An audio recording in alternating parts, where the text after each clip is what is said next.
সারা বাংলাদেশে কিন্তু এই যে বাংলাদেশ শিক্ষক সমিতি ফেডারেশন যেটি আছে সেটির ডাকে সারা বাংলাদেশে এই কর্মবিরতি অব্যাহত আছে এবং সবগুলো ক্যাম্পাসে ৩৫টি ক্যাম্পাস পাবলিক বিশ্ববিদ্যালয়, যেখানে এই যে শিক্ষকরা কিন্তু ১ ঘন্টার একটি সমাবেশ প্রতিদিন করে থাকেন নিয়ম করে, সেটি আজকেও তারা করছেন। এবং এখন আমরা ঢাকা বিশ্ববিদ্যালয়ে যেটি দেখছি যে এখানেও শিক্ষক সমিতির পক্ষ থেকে সেই সর্বাত্মক আন্দোলনের যে কর্মসূচি, সেই কর্মসূচির সাথে সাড়া দিয়ে তারা কিন্তু একটি সমাবেশ করছেন এবং এখানে শিক্ষকরা তাদের দাবি দাওয়াগুলো তুলে ধরছেন এবং সবাই যেটি বলছেন যে তাদের এই যে প্রত্যয় স্কিমটি প্রত্যাহার, একই সঙ্গে স্বতন্ত্র বেতন কাঠামো দেয়া এবং সুপার গ্রেডে উন্নীতকরণ শিক্ষকদেরকে, সেই ৩ দফা দাবিতে কিন্তু তারা এই আন্দোলন চালিয়ে যাচ্ছেন। এবং তারা যেটি বলেছেন যে কোনো ধরনের আলোচনা হোক বা না হোক, তারা তাদের দাবিতে অটল থাকবেন, তারা তাদের দাবি চালিয়ে যাবেন এবং এই আন্দোলন দাবি আদায় না হওয়া পর্যন্ত তারা করবেন।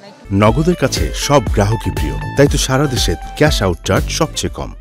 বিষয় বলে রাখি যে বাংলাদেশের জুডিশিয়ারি সার্ভিসের স্বতন্ত্র বেতন কাঠামো আছে উল্লেখ করে তারা যেটি বলেছেন যে যদি একটা জায়গায় স্বতন্ত্র বেতন কাঠামো থাকতে পারে তবে তারা কেন এই স্বতন্ত্র বেতন কাঠামো পাবেন না। এবং একই সঙ্গে আপনি জানেন যে সিনিয়র সচিব থেকে শুরু করে অনেকেই, পুলিশের আইজিপি, এরকম অনেকেই কিন্তু তারা সুপার গ্রেডে তাদেরকে উন্নীত করা হয়েছে। তো সেই জন্য কিন্তু শিক্ষকরাও বলেছেন যে তাদেরকে যেন সুপার গ্রেডে উন্নীত করা হয়। এবং একই সঙ্গে তারা যেটি বলেছেন যে এই যে প্রত্যয় স্কিম, সেই প্রত্যয় স্কিমে গেলে তারা আর্থিকভাবে ক্ষতিগ্রস্ত হবেন এবং এককালীন যে টাকাটা পেতেন সেই টাকাটা পাবেন না, একই সঙ্গে তাদের বেতন কাটা হবে যেটি আগে কেটে নেওয়া হতো না। তো এরকম বিভিন্ন অসুবিধা কিন্তু মিলিয়েই তারা এই দাবিতে অটল আছেন এবং অটল থাকার কথা বারবার ব্যক্ত করছেন।